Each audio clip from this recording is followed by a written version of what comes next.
when one of the most famous men on the planet walked back into a high school gymnasium in San Antonio, Texas, and sat down in the third row without telling a single person he was coming. Nobody in that room could believe what they were seeing. It was a Thursday evening, April 3rd, 2025.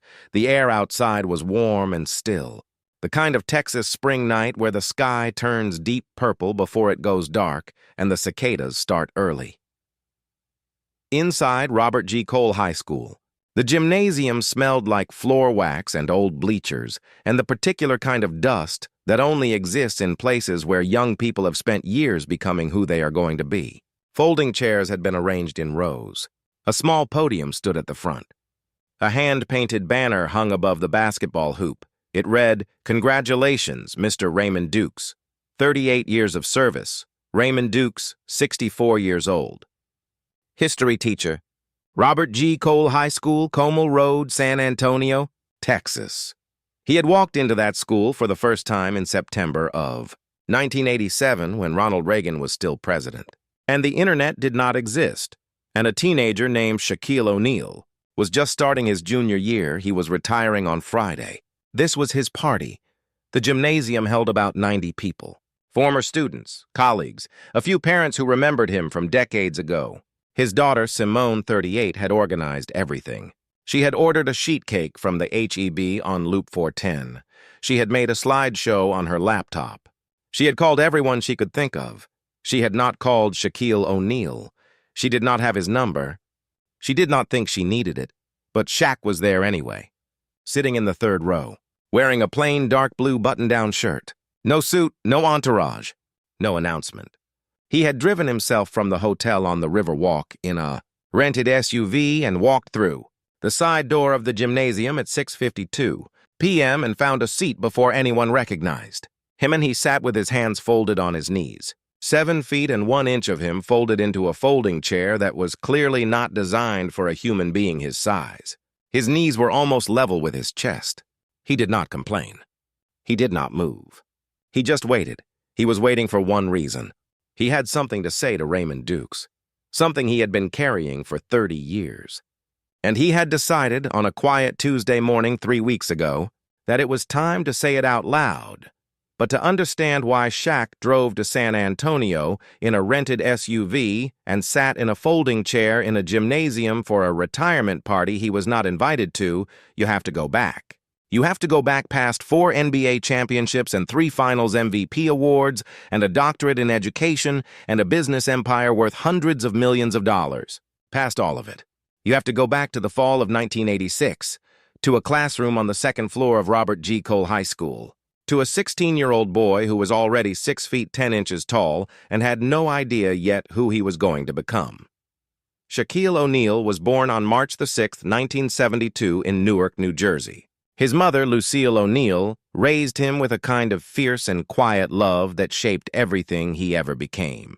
His stepfather, Philip Harrison, was a sergeant in the United States Army, a man who believed with every part of himself that character was built in the moments nobody was watching. Philip used to say, "It is not what you do when people are looking. It is what you do when they have turned away. That is who you are." The family moved from base to base. New Jersey, Germany, Georgia, Texas. Young Shaquille went from school to school, always the new kid, always the biggest person in the room, always the one who had to prove himself all over again in a place that didn't know him yet. By the time he arrived at Robert G. Cole High School in San Antonio in the fall of 1986, he was already 6 feet 8 inches tall and still growing. He wore size 20 sneakers. He had to turn sideways to get through some doorways. The world was not built for him, and he knew it every single day. He was not a perfect student. He was not trying to be. He was 16 years old, and the thing he cared about most was basketball and music and making his mother proud. He sat in the back of most classrooms because he had to. Because if he sat anywhere else, the person behind him could not see the board. He tried to be quiet. He tried not to take up more space than he already took up just by existing. In the fall of his junior year, he sat in the back row of Raymond Dukes' American History class. Room 214, second floor. A room with one window that faced the parking lot and a map of the United States that had been on the wall so long the edges had turned yellow. Raymond Dukes, in 1986, was 26 years old. He had been teaching for 3 years. He was ambitious and certain and impatient in the way that young teachers sometimes are before the years teach them what years teach you. He believed in discipline. He believed in standards. He believed that softness was not kindness. He did not know what to do with Shaquille O'Neal. The first week of class, Shaq turned in a history essay. 2 pages, handwritten. He had worked on it for 3 nights. He had asked his mother to read it twice. He was proud of it in the way you are proud of something you worked hard on, even when you are not sure it is good. Dukes handed it back on a Friday. A red D was written in the top right corner. Below the grade, in red pen, were 4 words. 4 words that Shaquille O'Neal would remember for the rest of his life. The words were, "This is not enough." Shaq stared at those words for a long time. He turned the paper face down on his desk. He did not say anything. 2 weeks later, a parent-teacher conference. Lucille O'Neal sat across from Raymond Dukes in a small classroom. She was a small woman, 5'4", but she sat in that chair the way she sat in every chair, like she had every right to be exactly where she was. She asked about Shaquille. She asked what he needed to do to improve. Dukes looked at her across the desk and said something he would not remember saying. He said it the way people sometimes say things they do not realize will land like stones in still water. He said, "Mrs. O'Neal, your son is a very large young man. I would focus on making sure he has a future that fits that. Academics may not be where he finds his success." Lucille was quiet for 3 full seconds. Then she said, "My son will find success in everything he puts his mind to." "That is not a hope. That is a fact." She picked up her purse. She stood up. She said thank you. She walked out. In the car on the way home, she did not tell Shaquille what Dukes had said. She told him to keep working. She told him that no grade on a piece of paper and no word from any teacher could measure what was inside him. She said, "You are not too much for this world, baby. The world is still catching up to you." But Shaq knew something had happened in that conference. He could see it in the set of his mother's jaw, in the way she held the steering wheel a little tighter than usual. He did not ask. He just nodded. And he went home, and he sat at the kitchen table, and he did not pick up his basketball that evening. He opened a history book instead. He got a C in Raymond Dukes' class that semester. Not the D, A, C. He worked for every point of it. He never forgot those 4 red words. This is not enough. In 1992, Shaquille O'Neal was drafted by the Orlando Magic as the first overall pick in the NBA draft. He was 20 years old. He signed a rookie contract worth $40 million. He called his mother first.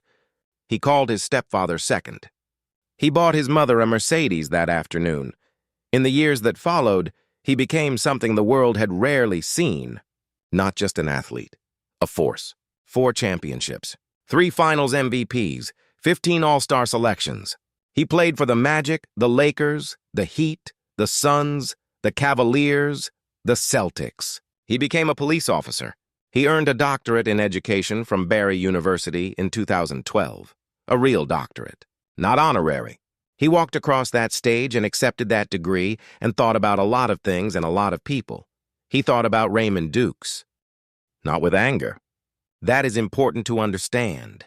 Not with the desire to prove something or to rub anything in anyone's face. He thought about him the way you think about a moment that shaped you without meaning to. The way a hard thing can become useful if you carry it right. Over the years, whenever someone asked Shaq about his education, about why he went back to school, about why he cared so much about children and learning, he would sometimes say, "Someone told me once that academics was not where I would find my success. And I decided to make sure they were wrong. Not for them, for me. For every kid who ever got handed back a paper with a low grade and 4 words that made them feel small." He never said the teacher's name publicly. He never pointed a finger. He carried it quietly. 3 weeks before the retirement party, Shaq's assistant, a woman named Denise Foreman, who had worked with him for 11 years, was going through old interview archives looking for clips for a documentary project. She came across an interview from 2019 in which Shaq mentioned briefly a history teacher in San Antonio. He did not say the name. He did not say the school. But he said, I never went back. Maybe I should. Denise flagged it. She brought it to Shaq on a Tuesday morning in his office in Orlando. She set her laptop on his desk and pressed play. He watched himself say those words. Maybe I should.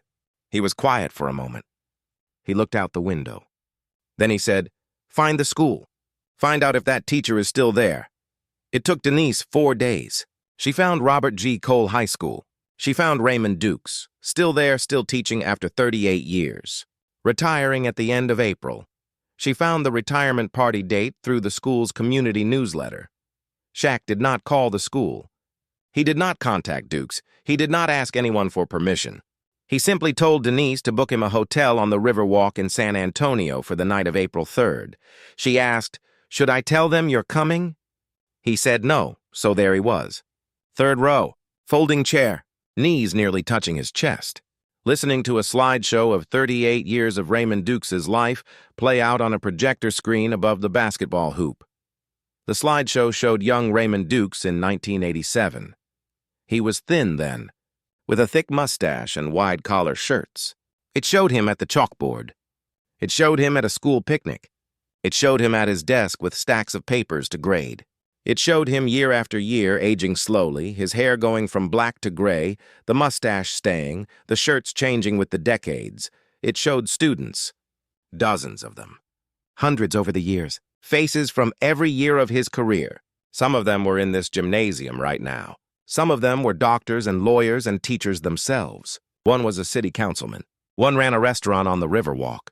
They were all here because this man had stood in front of them for some portion of their young lives and tried to teach them something.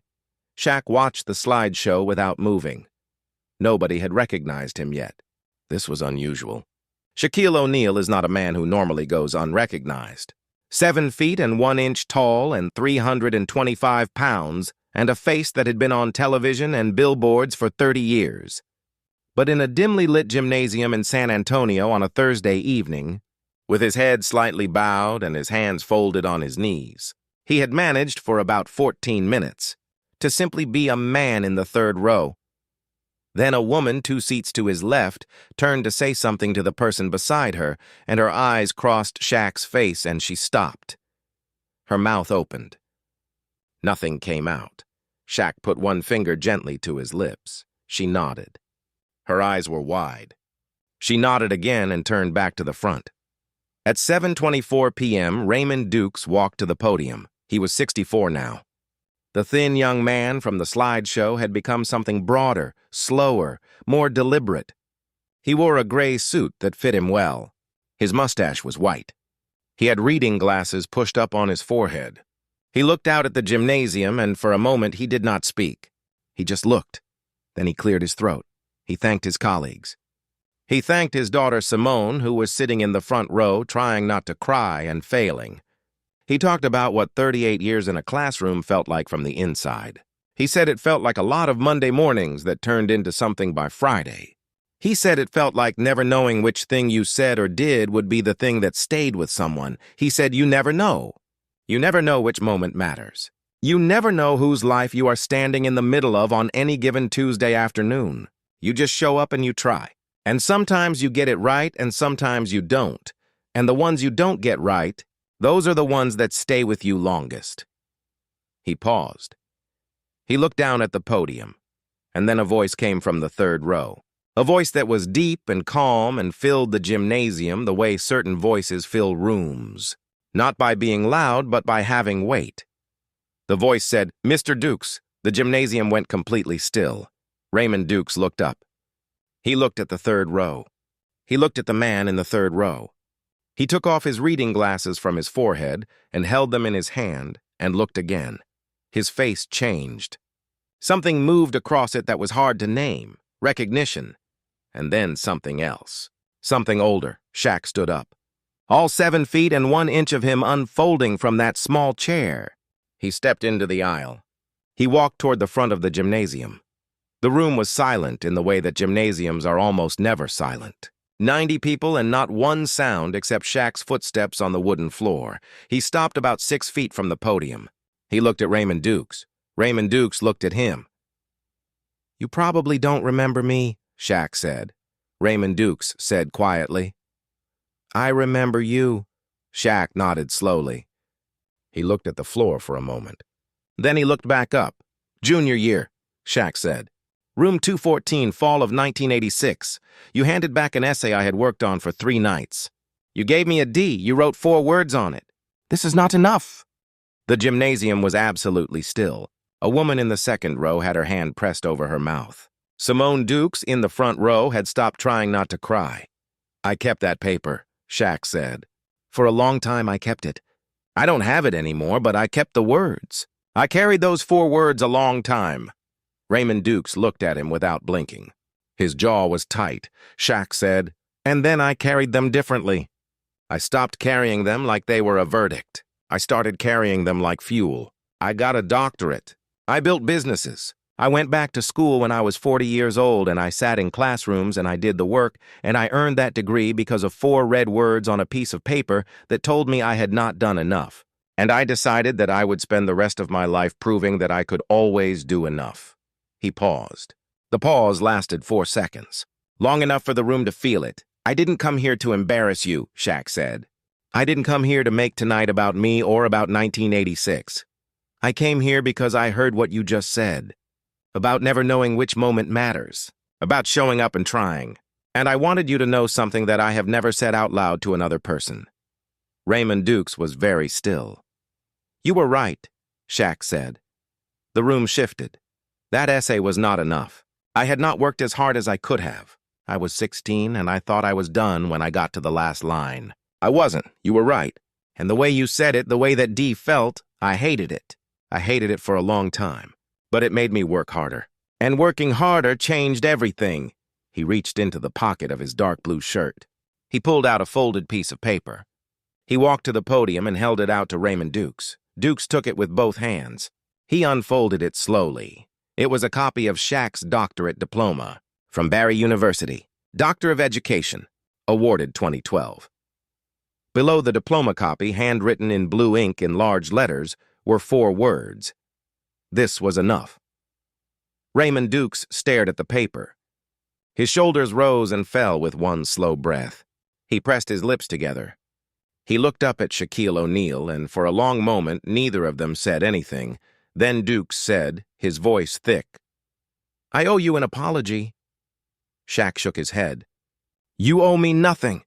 I came to say thank you. Both things can be true, Dukes said. The gymnasium stayed silent for 3 more seconds. Then someone began to applaud.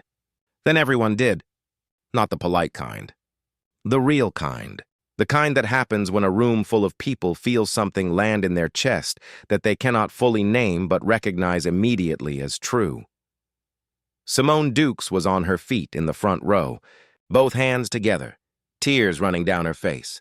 The woman who had recognized Shaq in the 3rd row and kept his secret for 30 minutes was standing too, her hands shaking as she clapped. Shaq and Raymond Dukes stood at the front of that gymnasium and looked at each other while the room filled with sound. Then Shaq did something unexpected. He pulled the old man into a hug. Not a handshake, a real embrace. His enormous arms wrapped around Raymond Dukes completely, and Raymond Dukes gripped the back of Shaq's shirt with both hands and held on. They stayed that way for a long time. After it was over, after the cake was cut and the folding chairs were put away and the banner was taken down, Shaq sat with Raymond Dukes at a table near the door for 45 minutes. They talked. Nobody else sat with them. People gave them space without being asked to. At one point, Raymond Dukes said, I said things to your mother that I have thought about more times than I can count. Shaq looked at him. She never told me what you said? I told her academics might not be where you found your success. Dukes shook his head slowly. I was 26 years old, and I thought I knew what success looked like. I had no idea. Shaq was quiet for a moment. Then he said, she told me on the drive home that no grade on a piece of paper could measure what was inside me. That the world was still catching up to me. He paused. I believed her more than I believed you. That's probably why things turned out the way they did. Dukes laughed. A real laugh. Shaq laughed too. Before Shaq left, he shook Raymond Dukes' hand at the gymnasium door. The parking lot was quiet. The Texas night had cooled. Somewhere nearby, a sprinkler was running. Duke said, "Why tonight?" "Why after all this time?" Shaq thought about it for a moment. He said, "My stepfather used to say that the things you owe people don't go away just because time passes. They sit there and wait. I had something I owed you. Not an apology. Just the truth. That the hard thing you did mattered." He walked to his rented SUV. He got in. He had to adjust the seat all the way back and still his knees pressed against the steering wheel. He sat there for a moment before starting the engine. He thought about a classroom on the second floor. A paper with 4 red words. A mother who held the steering wheel a little tighter than usual. On the way home, he thought about everything those 4 words had built. Then, he started the car and drove back toward the river walk, and the Texas night closed behind him like water.